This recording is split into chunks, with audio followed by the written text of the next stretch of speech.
Welcome, everyone. I'm Blake from Seelbach.com. Today, I am joined by Landis Rabish from Grand Traverse Distillery out of Traverse City, Michigan. So this is going to be an exciting one. We're going to get into, what makes them different, what they're doing in Michigan that maybe a little bit out of the ordinary for some people. They have a great bourbon and rye and cherry whiskey available on Seelbach right now. So we're going to jump in. This is going to be a real life distilling situation because they actually have a run going on in the background. If you're watching this video, you can see the still in the background. So he may have to jump up and tend to it, but that's okay. That's kind of what this podcast or video series is for, is to find out who's making these spirits and what makes them different. So Landis, welcome to the show. And yeah, thanks for being here. Well, thanks for having me. This is going to be fun. I enjoy this kind of thing.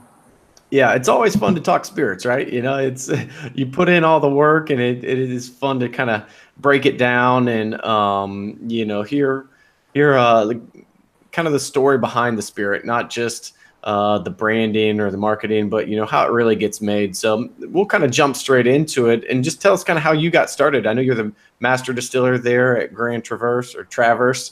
As I'm probably going to make that mistake and mispronouncing Traverse a couple times, but yeah. So how'd you get started? So it's a family company, and it goes back. So my dad started this company. That'd be Kent Rabish. He's the founder. He's the owner. But the family history in distillation goes back a couple generations. So when we talk about the Rabish family, we're R-A-B-I-S-H, Rabish, but historically we've been Rabish, R-A-B-I-C-H. Now, my great-grandfather came out of Poland. When he was a child, his parents moved here to Pinconning, which is near Saginaw, near Standish, east side of the state, and they were farmers over there. They were farmers over here. Now, my grandfather was first generation who spoke English, but they worked on the farm, and what they grew was rye and wheat and corn and what they had done in Poland, which is what a lot of people did when you were a farmer and you had an excess of 40,000 pounds of grain or whatever your number is. I mean, you're sitting here looking at grain that could go bad. Distillation kind of went hand in hand with that business. I mean, mashing, fermentation, distillation. A lot of distilled spirits, that is the history of it. When you look at Prohibition here in America in 1919, that's one of the big reasons that Prohibition existed. It was this large kind of untaxable trade currency in the form of distilled spirits coming out of these farms. So my family has been doing this for a while now. During Prohibition, I've heard stories. My dad, when cleaning out my great uncle's shed, found a still, a little guy, some jugs, and kind of some notes on not our True North Rye vodka, but kind of the first iteration of that. So we've kind of made developments on that, but so we've had some family history. Now, my father was biology and chemistry. He in his undergrad had been working pharmaceuticals as a sales rep for over 3 decades, and had done some brewing, had done some fun, some stuff back in the day, but it really didn't click with him until like 2002, 2003. And he took a trip out east, visited some friends, and saw one of the very, very first craft distilleries. And here we are. We're a Polish family. We're drinking vodkas, basically neat in the garage, sipping on beer, eating pierogi at family get-togethers. But that was the thing. We were drinking spirits, particularly rye and potato. And tried this product and said, well, it can't be any good. It's not imported, right? The good stuff's got to be imported. And found out that it was really good. So his whole thing was, I'm coming back to the Midwest. I want to find a local product that I could buy and drink. And at that point, there were none. We were the first established in the Midwest, one of the first 30 craft distilleries in the U.S.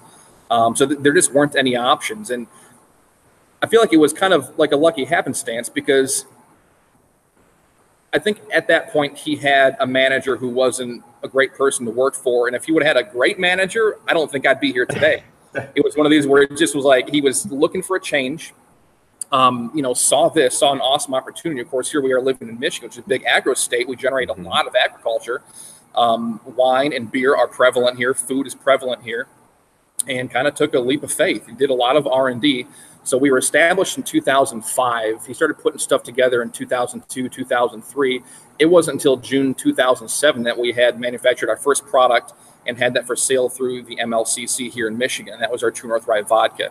Now, the difficulty in being a distillery as a startup when you are a family-run company is, you know, you can't just manufacture nothing but whiskey all day, all night, and then 3 years later you have inventory. So for us, it was a slow growth into whiskey.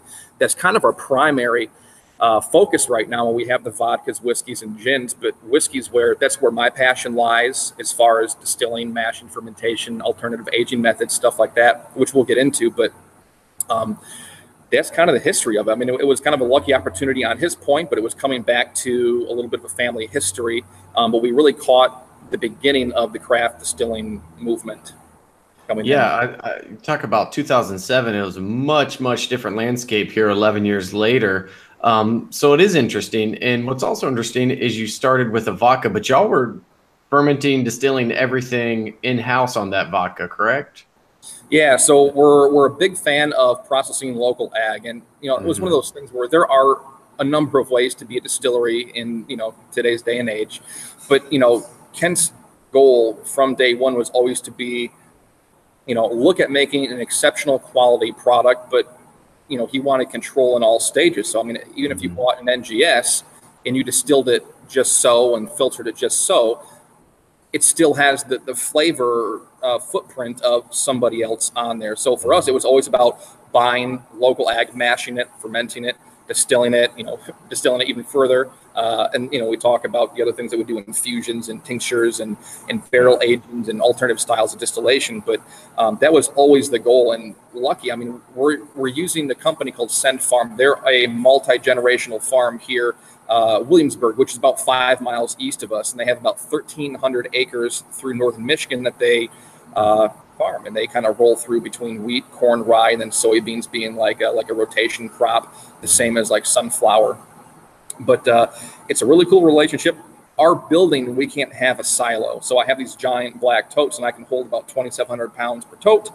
I've got 6 totes, and I can call up Mark. It's one of the twins who run the farm, and it could be a Monday morning at like 6 o'clock, and I'll say, "Hey, Mark, I've got 4 empty bins." He'll pick them up and deliver them same day full.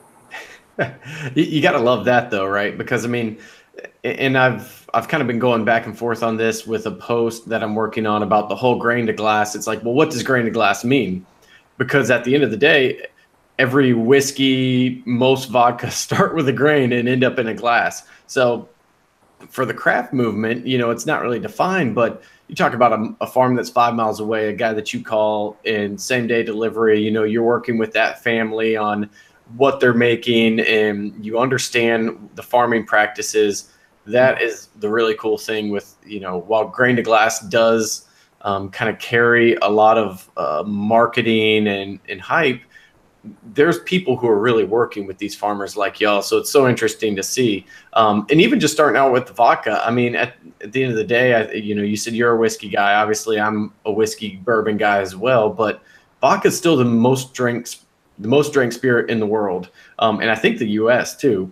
So people are like, oh, I hate vodka. Vodka's terrible.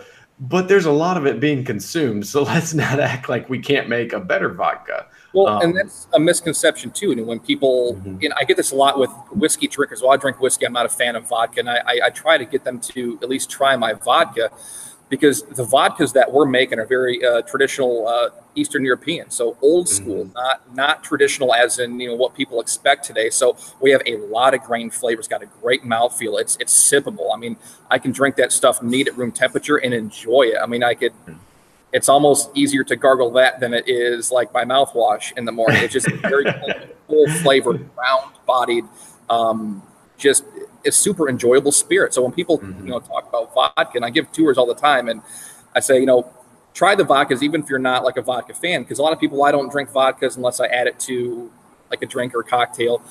But it's a different sort of thing. And you see this coming back in the craft movement, where people are getting away from the ultra neutral, filtered, just basically ethanol in a glass for a mixed drink, right? Because even ethanol doesn't taste good. It has that alcohol kind of warmth, which actually I enjoy that, but doesn't have a good flavor. So to make a vodka really enjoyable, and it's the same principle with whiskey too. You need flavor retention to make that kind of a full circle product where you can drink it and enjoy it. Which I guess that's the tough part because you legally you have to get it to 190 proof off the still. So we're talking about 5% of water that's still coming over, and I guess some of the flavors still come through. Now, are y'all distilling from a rye mash bill or We have two main vodkas. We have a rye and a okay? wheat, and they're produced identically, except So both for a grain. rye vodka is made from all local rye. Wheat vodka is made from all local wheat, Hmm. and that is a tricky spot. When you talk about high proof distillations and what you have to do to classify as a vodka, but there are ways. For example, like uh, we ferment on the grain, so we don't filter, we don't sparge and recirculate, and that will give us better flavor notes. Um, there are different ways to reflux your still too. For instance, I mean, there are a lot of stills out there where you just slam the front end with pressure, and then you slam on the emergency brake on the back end, which would be your deflecmator or something like that. And you can strip it up to 190, but the way that we do it, we can hit 190 off the still, but we have a lot of flavor retention. It's very slow. I mean, it's not Mhm. efficient by any means. So instead of having, I mean, I'll stack 2 9-hour shifts back to back. And if you spend X amount heating up, and you're only flowing 9 to 10 proof gallons an hour, it takes forever to make a high end vodka that retains flavor. But it's about the only way to do it. And again, we also want to make sure that we're pure enough through distillation. So our vodkas hit 39 distillation stages off the still. So we've got, it's a hybrid still. So we've got the pot still, but then we have 16 plates we can activate. We also have a catalyzer and a deflegmator. But the idea being, by the time it comes off the still, it is so clean and buttery smooth. There's no filtration. And filtration is one of those too, where if you do a spotty job on distillation, I mean, you can always clean that through filtration, Yeah. but filtration, it will help the impurity base, but also strips away any remaining flavor. Hmm. So, I mean, we could make a totally neutral vodka if we wanted to, but that wasn't our goal. And even with our whiskeys, we're making American bourbon, we're making rye whiskeys as our primary whiskey right now. But a lot of what we do is to promote grain flavor. Hmm. And that's the fun part. That's what makes you unique as a little craft guy when you deal with local ag. And that's kind of what we want to hold on to. Yeah, and that is the interesting part. That's the exciting part is because while we're never going to get to where like wineries are going to be by region, there still is difference in flavor in a vodka that's made from grain sourced out of Michigan as opposed to something potatoes from I don't know whoever's growing the most potatoes, Pennsylvania or something.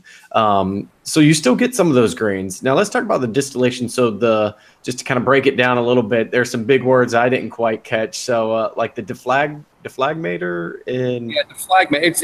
It's almost a made up sounding word, but the still that we're using is made by our I'm definitely going to use it in conversation with people. Well, the deflagmator was a little bit off, and just keep rolling with it until somebody calls me out on it. So, I always preface this by saying, now this sounds made up, but I swear yeah, it's not. yeah, It's called deflecmator. But that's how we control the level of reflux in the still. And there are multiple ways to hmm do that, but it's pretty old school. Basically, distillation is when you take a liquid and you boil the liquid, right? So hmm we talk about vapor pressure and equilibrium, but the basic is you boil off the liquid, the steam rises. The steam rises through the still. And what the deflecmator is the end of the column. You've got this large section. It's filled with cold water, but it has pipes that go through it. So the steam has to rise through those pipes, but we have a cold water inlet at the bottom of that section and a hot water outlet on the top, and I can control the flow of water. So it's almost like, it is kind of like an e-brake, where you could hmm have a big V8, you can smoke your tires in the back, but you can, hit your e-brake. So you're laying down rubber over a long distance of time versus taking off. And that's kind of the idea. So even if you can push the front end a little bit, the deflecmator is how you kind of modulate the level of reflux, the proof that comes off the still. And I mean, without that, it'd be really, really tough to hit the proofs you need to. Probably, I would say, impossible to hit the proofs you need to. You need to generate reflux, and that's how you would do it. And then the other piece, we'd mentioned the catalyzer. It operates kind of like a catalytic converter on a hmm car. And this stems to, I'll get this question in tours, why do people use copper for a still? And there are two, I'd call it three points here. The first of which is copper is a very good conductor. So you have more even heating versus stainless steel, where you could potentially scorch if you don't agitate properly, or you can get a hot spot. So copper is a very even conductor. Second of all, copper will clean some impurity base on the way through just by sheer contact. So if you have sulfites left over, I mean, wineries and cideries will use sulfur as like a shelf stabilizer. We don't use that, but sulfites can still make it in. They come in your raw goods sometimes. Those will bind to the copper, and they'll be taken out of the vapor. So the copper itself will actually act as sort of a filtration. You could phrase it that way. So the catalyzer it's about 600 pounds of honeycombed rolled copper. So last thing that vapor touches before it hits the condenser, it's got to pass through this giant gauntlet of rolled copper. And at that point, it's just a lot of surface area. If there's anything left, it'll bind, and it's at final level of clean on its way out into the condenser. So all those impurities are getting caught up in that copper.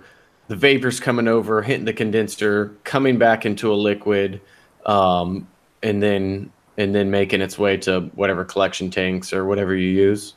Yeah, I mean, unless you have like a lot of sulfites coming through, it's not going to really do a whole lot. But the idea is, if you got a batch of grain in and you do have a little bit, it's going to strip that stuff right out. Where distillation might not, but that is a chemical bond, and that will. Kind of like not last ditch effort, but just one more thing in there to make sure you don't have anything funky coming over in the distillation. Because I imagine just a little bit of that could ruin an entire batch of vodka if you have just a little bit of those sulfites coming out, and you're just going to get that sulfury, eggy nose. Yeah, it's a little bit of insurance policy. If there was anything ever coming through, it's not going to really make it past. And it's something that they put on their stills that a lot of other companies don't, that we really like. But like I said, the copper, there's definitely a use for it. And the third point, and this is, I guess it's subjective, but it's so beautiful when you use a copper still and watch it oxidize slowly over time. We get some great colors, some purples, some blues, some greens. And I mean, I can clean that thing fresh with a citric acid, and it looks like a brand new copper penny. And 3 or 4 days later, it's already mottled and gets dark. And you look at your high heat sections versus your low heat sections. You can almost walk into a distillery and figure out how someone runs their product by looking at the heat indicators of where the copper is going to oxidize. Interesting. Now, who made the still? Arnold Holstein. Okay. They're that's a German? Yeah. Okay. They've been doing it for a long time. We actually we have another still coming from them hopefully later this year. Oh, nice. To replace or in addition to? In addition to it. So the still that we have now, it's a 315-gallon kettle, but I'm mashing 630 gallons. So it's 2 heat ups a day. And the next still we have isn't going to have as many plates, but the kettle is going to be twice as big. So the idea is it's going to be a much better stripping still. And then our current still, which has been our stripping still and our finishing still, will be designated for second round processing, third round processing, doing gins, doing infusions and distillations, but not necessarily working with grain anymore. Interesting. All right. Well, let's jump into the whiskey a little bit, because while I find this very interesting, I know I'm going to get a comment like, okay, well, but when does the whiskey part come in? Oh, yeah.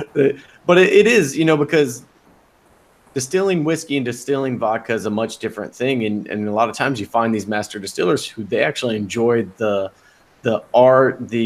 challenge of distilling vodka as opposed to whiskey, because there's not as much rectification. There's not as much that you're trying to pull out. It's a little more precise. Whereas whiskey, you can make a few mistakes. You can kind of dirty up that distillation a little bit, and the barrel's there to help it out and all that kind of stuff.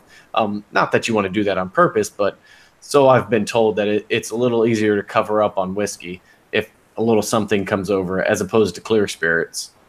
It can be. So I wouldn't say, the difficult part about whiskey is, well, I'll say it this way. So with vodka, where you really have to make sure that you are as clean as possible, for whiskey, it's about retaining as much flavor as possible. 1 second.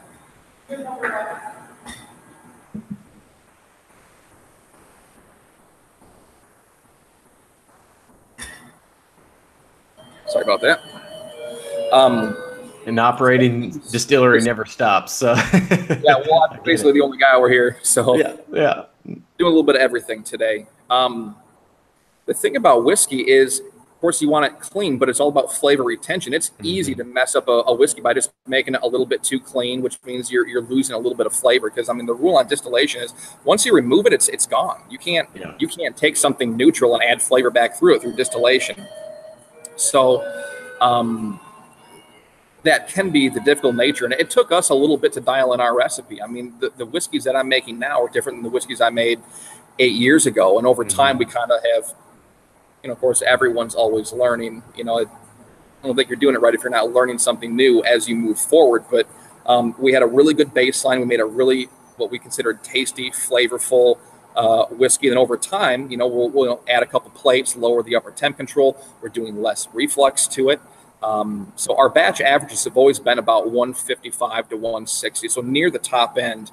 But we can do a lot of flavor retention by using the still the way that we do now, but then also it's clean. I enjoy our whiskeys clean right off of the still. I know there are a lot of ways to do it. Almost as many distillers, there are ways to run a still, right? Yeah. But for us, it was always, like I said, we started out with vodka. We knew we wanted to do whiskey, but we made like 2 barrels our very first year. And then we had to wait until our vodkas grew a little bit. We had more cash flow. We could invest more of that cash flow over time, and all of a sudden it was not 2 but 10 barrels of whiskey, and then it was 25, and then it was 30 and 40 a year, and then there was a year that we hit 50, and then I doubled that to 100. And 100 barrels a year plus vodka, gin, and rum is the most I can do as a single person back here. And that was when we picked up our second distiller, so we had nights and weekends. We bought a couple more fermenters. So we're hitting about 180 to 200 barrels a year on top of everything else. But the majority of my production time is all whiskey now. Yeah. That's a busy thing if you're talking about 300 gallons. So what are you pulling off of that? About 35 gallons in a whiskey run? Roughly. So if you look at what I consider one batch is a fermentation tank. So about 1,200 pounds of grain, 400 water. That's about one batch. We can pull about 10 to 10.5% alcohol off there, depending on the starch content of the grain. And off that, through the still first round, which is our whiskeys go through once. We're hitting maybe 10 gallons to 15 gallons of heads, right around 55 to 60 gallons of hearts, and right around 20 or so gallons of tails. So that's a pretty good run. But are you doing that in back-to-back days or back-to-back runs? So you'll run one in the morning and one in the afternoon with the 2 heat ups? So we'll kind of structure it in this way. So, I'll come in the morning. Let's say we're, fermenter F1. I'll load that into the still. I'll do my first round for the day. At the same time, I'm starting milling a new batch. So hopefully my first round is done. I've emptied the still. I've loaded that second round into the still so I can do a sanitation run on the fermenter so I can then load it with the batch coming in. So basically, every day we're draining a fermentation vessel, but we're replacing that at the end of the day with the new run. Gotcha. So we've got 5 fermenters. If it's just me, it's basically a Monday through Friday. It's about an 8 to 10 hour day, depending on how things go, temperature of the water, if there's any issues with the mill or anything, but roughly an 8 to 10 hour day. And then when we talk about structuring extra shifts, that's when I would throw on like a Monday night, a Tuesday night, and then a Saturday and a Sunday. And that's as much as we can fit given fermentation times. So I don't want to go any less than like a 4-day fermentation. And that's between 8 and 9 batches a week with that, 4-day fermentation in between. We couldn't do any more without adding fermentation vessels. Yeah. Which that's pretty efficient. That's pretty impressive. So on the heads and the heart, or excuse me, on the heads and the tails, are you throwing those into the next distillation and kind of keep the cycle going, or are you tossing those? Or I know I've seen some people redistill into gin with that. Yeah, I've played around with that because when we first started, that's what we were told. Take yesterday's tails, chuck them into, tomorrow's batch, and there you Mm-hmm. go. And I did that, and it only took a couple days for the buildup of the tails and the impurities within the tails to affect kind of the flavor of the The run. heart, yeah. I mean, on a vodka run, you have further rectifications you can do over time, but on a whiskey run, for me, it's a big no-no. So I save my tails.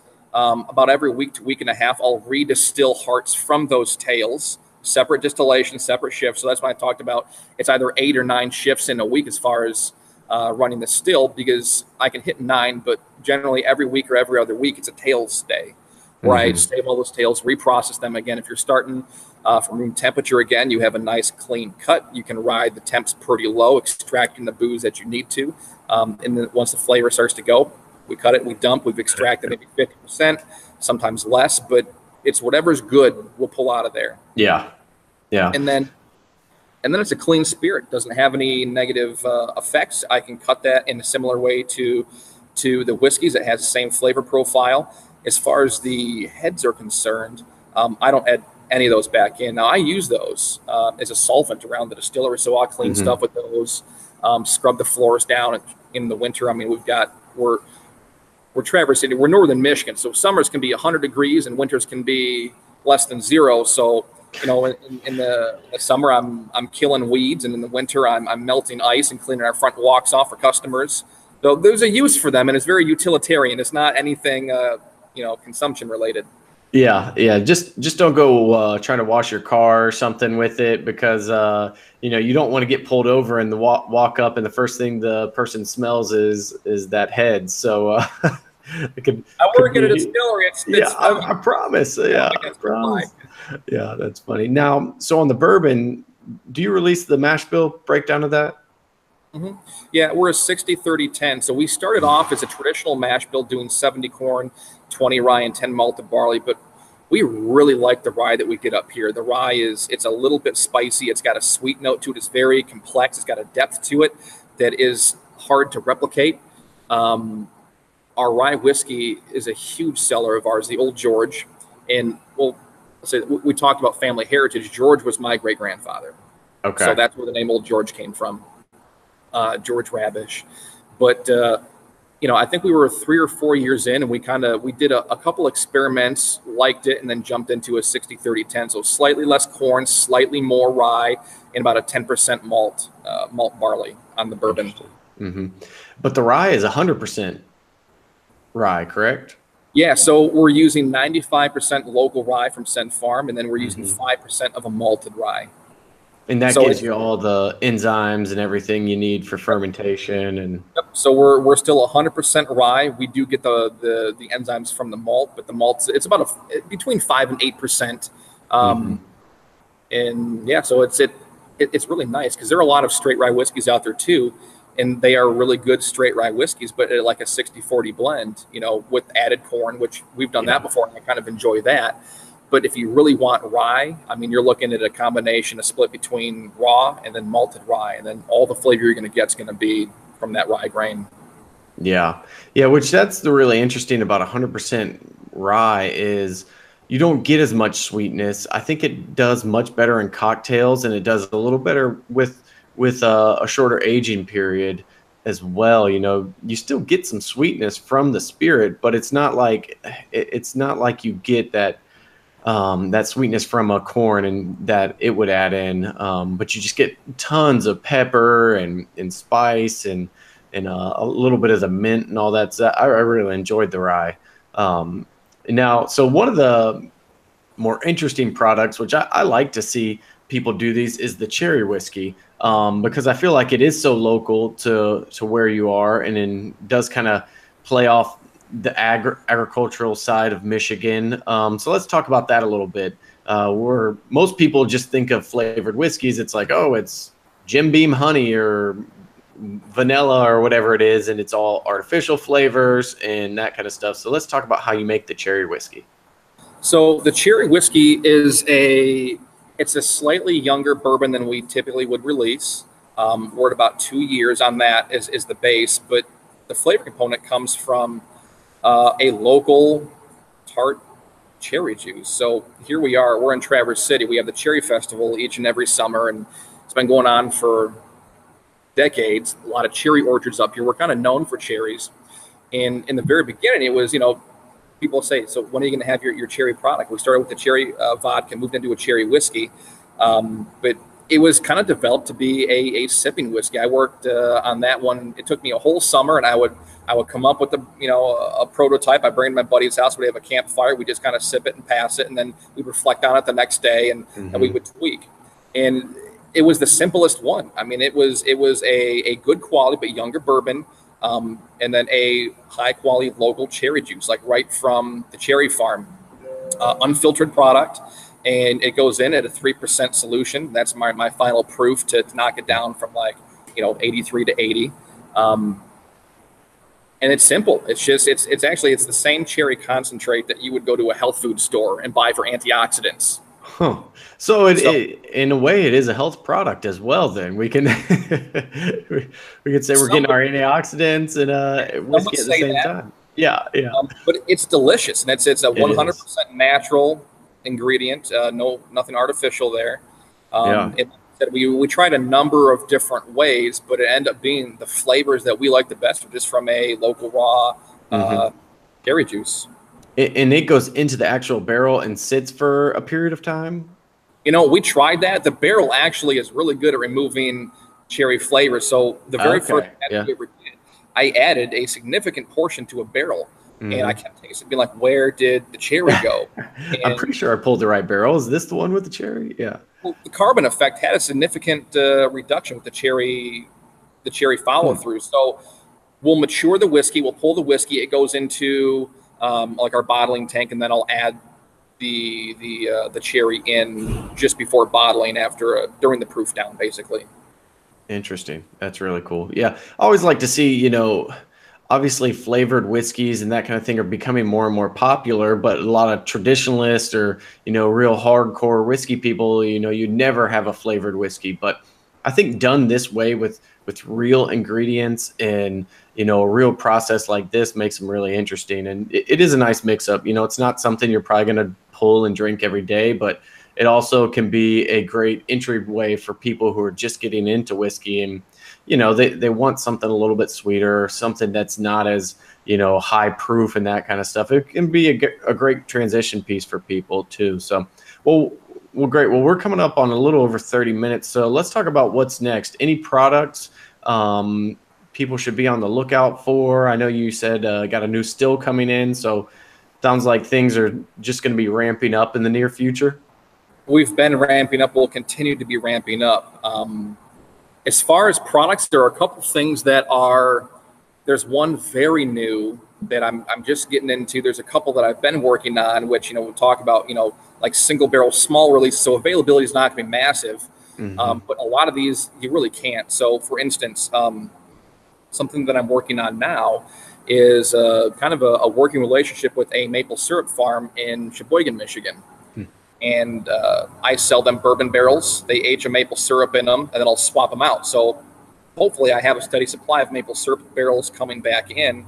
And I've done a couple. So we did a rye whiskey in one. I've got a gin in another. I've got bourbon in one. And I'm looking to start a line of kind of like a alternative barrel finishing method. So with the maple syrup, some local red wines. I picked up a Blue Franc and a Franc and Franc barrel from a local winery, and I've got bourbon in those. And I'd like to have, and again, these would be kind of one-ofs, at least at first, but just every so often something new down the line. When it's gone until we can start another cycle. But the maple rye was very good. I'm excited for the bourbon, and I want to do more of the maple rye actually. And that'll be another one because it took them 7 months to age their product in the barrel, and it took me 14 months to finish up a 3.5-year-old whiskey, an additional 14 months in that barrel. But that's going to be one that I want to do at least a couple barrels a year of that. The big one, and it's still kind of on early stages, but in development of a very refined Solera bottling system or an aging system. And there are not many distilleries that use that method, but it's very old. It's been used for brandies. It's been used for oils and vinegars, but The idea is you're fractionally aging a product over time by adding layers. So let's say you've got 4 layers of barrels. Every year you take off half your bottom layer, you bottle it. Then you move half of the third row down, half of the second row down, half of the first row down. So 20 years goes by, your bottom barrel, because you only ever remove half, you've got alcohol from the very first batch in there. And it's a way to control the release of a product over time, but gradually guarantee an increase in age over time. Then you do something like what I want to do, which is I'm going to add a layer of 30-year-old cognac barrels in the mix and some unique barrels in there as well. So it's going to be a product that is very unique, very high end, will be limited at first, but the idea is to grow that system where I could have between 10 and 20 barrels a year coming down, and every single batch is going to be consistent but older than the batch before it. Interesting. So it'll start in just the new charred oak. That third layer, it'll hit the cognac, and then the fourth will be another new charred oak. Well, I mean, they'll be reused, obviously, but I'm actually looking at, so I think our standard charred oak barrel, so we're using Independent Stave Company right now, char level number 4. I'm looking into a couple alternative barrels, even for my baseline whiskeys. One of them being Moreau, which is a French company. They've been making wine and cognac barrels for a very long time, but they're getting into the whiskey scene now in America here too. And the idea is Moreau is one of the only companies that will do a chemical breakdown on trees, right? So typically when you're harvesting wood for a barrel, they'll sample a tree and then say something like everything within 50 square feet of here is identical. Chop it down, move it through. These companies will perform the analysis because you're looking for specific chemicals in the wood that will transform into the flavors you need down the road, vanillin being the main. So their whole thing is through this kind of fine-tooth comb process of making sure every stave is identical with the chemicals they need. It's promoting a really high vanillin content. Vanillin content is what gives whiskey that nice, sweet, creamy flavor and texture. And so the barrels I'm buying from these guys are going to be only a char level number 2, but they're all going to be toasted a deep toast before the char. And I think that's going to be my last line of barrel in the Solera system. Interesting. So on that, just to kind of back up just a quick point. So are they're sampling each tree, doing the chemical breakdown of it and said, okay, this is high in vanilla, this is low in vanilla. We'll put these together and doing it that almost like you would for, picking out your barrels with tasting and blending. They're kind of doing the same thing, but starting with the tree. And so, and it's not like they'll go through and they'll have bad wood, but when they release a line, they want a line to be high vanillin, mid vanillin, low vanillin, or this or that flavor compound. So they have a variety of products available. This is going to be tailored for promotion of vanilla content, in particular, though, for American style spirits. So not even cognac, not even, brandies, very, very particular for American ryes and bourbons. Which you can just see how much that plays a role because, you can taste a barrel that was distilled on the exact same day as the one next to it, aged in the exact same location, essentially, but they taste completely different. And it's because, each different tree has its own compound and makeup. It may have been from the top of the tree, it may have been from the bottom of the tree, whatever it is, but there are different compounds and chemicals that are in there. So that's interesting that somebody's diving in that deep. Part of it. And I've done the ABs, taking like an ISC barrel versus one of their barrels, same exact booze from the same exact batch, the exact same amount of time in the exact same place within my warehouse. So I've removed as many variables as I really can. But the stark difference between like a high vanillin barrel versus a whatever vanillin barrel, we don't know because a lot of barrels don't go through that sort of process. Very different. Some would say good, some would say bad. I think that's a matter of opinion, but for the direction we want to move with this system, that is definitely the way that we want to go. And the barrels are very important. And oftentimes it's not even where the wood is grown. So we talk about the chemicals that start off in the wood. They harvest the tree, they do the analysis, they'll put like woods next to like woods. It's as important where that wood sets and matures. If you use new wood for a barrel, your whiskey tastes like green wood. If you let that set, 2x4 from Home Depot. Well, yeah, it can. I mean, like a wet grass. Yeah. That's barrels that haven't been the wood hasn't been aged properly. Not the spirit, but the wood hasn't been aged properly. But they've done studies where you take the same piece of wood, you put it into two different areas to let that mature over time, and so much of the flavor composition of the wood occurs in the microclimate where it's resting.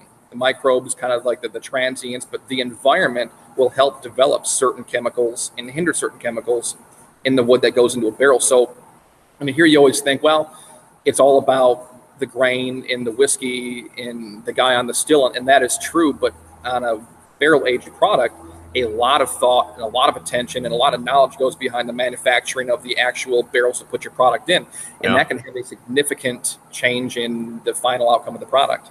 Mm-hmm. No, that's very true. I mean, you think about mashing, fermentation, distilling, it's all happening over a week's period, and then you're going to put it in a barrel for 2, 3, 5 years, however long it is. You need to put a lot of attention and a lot of detail into selecting that wood, because that's where the bulk of your time's going. So if you put it in something that hasn't been, air dried, or it's been heat dry, kiln drying, or whatever it is, that could have a huge difference. So you put all this work into the beginning part, and then you just threw it in something and said, all right, let's see what happens. So that's interesting. I think I could spend another 30 minutes just asking you about barrel selection. Well, cool. Well, let's go ahead. Oh, sorry. Go ahead. Oh, it is a very interesting part of the process. And, I know a little bit. The guy I talked to at Moreau is the guy who's been at it for decades, and he's the guy that I go to. And it is a super fun conversation just to pour a little bit of whiskey and kind of pick his brain on what he knows. And it's a whole nother industry that is as complicated as our industry. Yeah, absolutely. No, I need to get his number next. I'll have him on the show and explain a little more to us. But well, cool. Well, I appreciate it, Landis. Anything else you wanted to include, talk about, where people can come visit you? Yeah, so we're a Northern Michigan company. If you visit the state of Michigan, you come up see us, the distillery. We give tours. We're in Traverse City, which is a great spot. Doesn't matter what season of the year, but we have rooms throughout Traverse City. But the other one, we're branching out of Traverse City. That's where you guys come in. So you have our products. If people are, randomly across the U.S. wondering where they're going to get our products, you're the guy to talk to. So we have, well, our three big whiskey sellers are sold through you guys, and we have quantities on them, and you guys are great to work with, and they are available through Seelbach's. Yep. And thank you for the promotion there. I don't even have to plug my own site now, so that's great. No, cool. Well, I appreciate the time, all the information. It's been great. So we'll go ahead and get this up, and I appreciate it. Thanks. Well, thank you. Have a great day.